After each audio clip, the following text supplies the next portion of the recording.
government, which during the Pallister era had a consultation report in hand and went way beyond what that report had recommended. And then there was the storm of opposition to proposed changes as far as the boundaries of school divisions in the province. Well, today, complete and total backing away from both those recommendations, one that Pallister wanted to put forward, the other, the report that was done on behalf of the government. So they're moving away from the whole idea of redrawing boundaries, getting rid of trustees altogether. They're also backing away from what was also considered to be a controversial proposal, which would make principals not part of the bargaining unit. They remain as members of the Manitoba Teachers Society. The whole idea was to make principals more as bosses, if you will, with a lot more powers. But the province also develops and will be announcing today and in the months ahead new ways to assess students in early school years, change report cards to be what they say to be more inclusive of students and special needs. And there's a whole lot of language around Indigenous and reconciliation within the curriculum as well. In a moment, the president of the Manitoba School Boards Association will join us live. With us now is Brian O'Leary. He is superintendent of Seven Oaks School Division. Mr. O'Leary, good afternoon, and thank you for joining us.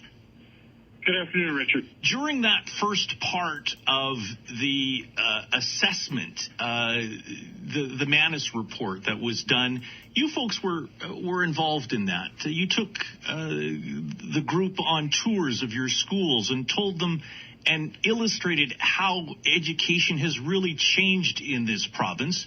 Is that reflective in today's report and in today's announcement?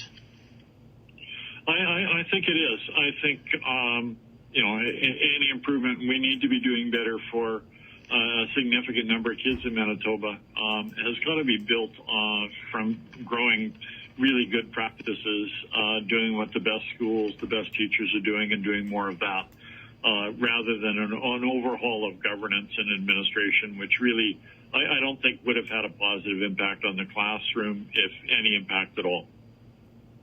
Mr. O'Leary, I think a lot of taxpayers might say, listen, I don't mind funding education. We know that our property taxes are gradually being uncoupled, but at this point, the taxpayers are still funding education directly from their tax bills. They might say, I don't mind paying for it, but I want to see results. I want to see Manitoba kids do really well in the classroom, and time again we're saying like we're the bottom of the barrel or close to it in the reading, writing, and arithmetic category. So how can we say these changes will lead to better outcomes to satisfy ultimately the people that are paying for the system?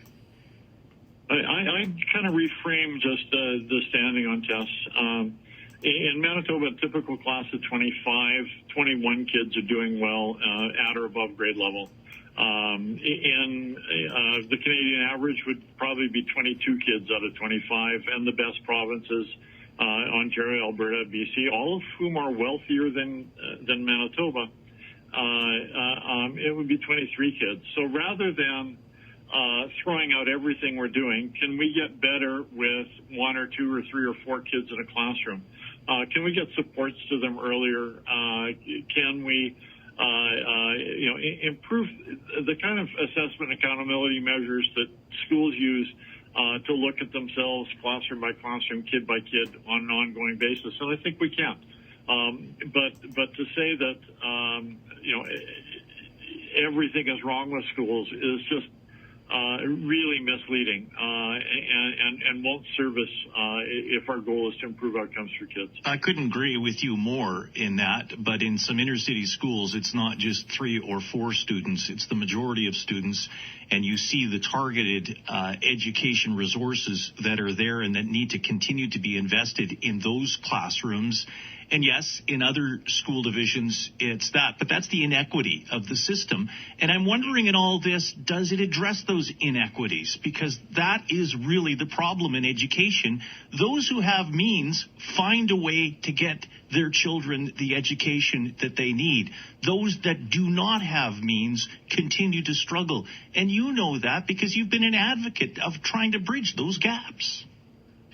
And the ways we're bridging those gaps in Seven Oaks, I mean, we're eliminating some of the barriers, so it doesn't cost you money to, play in a band and use an instrument. So is that reflective in this report then, Brian O'Leary? Will we see this across the province? I would say if we can do it and our spending is not high, other school divisions can do it. And I would hope that as we shine that light on equity, that we're shining it on what are the things that schools are doing that are promoting it, and what are the things that schools are doing that are not promoting it and advancing it. There is a tremendous emphasis in the action plan on Indigenous education. We all know that as a city, as a province, as a country, we need to take reconciliation seriously and need to embed that in everything schools do. We also need to, on the equity front, kids who come to school with less need more out of school.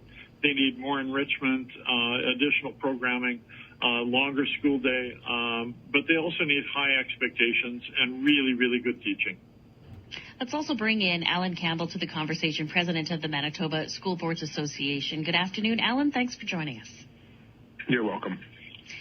We know with this new report, we're not looking at a reduction of school boards. And some people, and as I said to Brian O'Leary, some taxpayers may say, listen, there's got to be some fat at the administration level, that money could then go directly into the classroom. How can you square that circle for people who say, listen, I think that those changes could be made and that money reallocated, but yet others are saying if we do that, it won't be better for the classroom. Can you square that circle?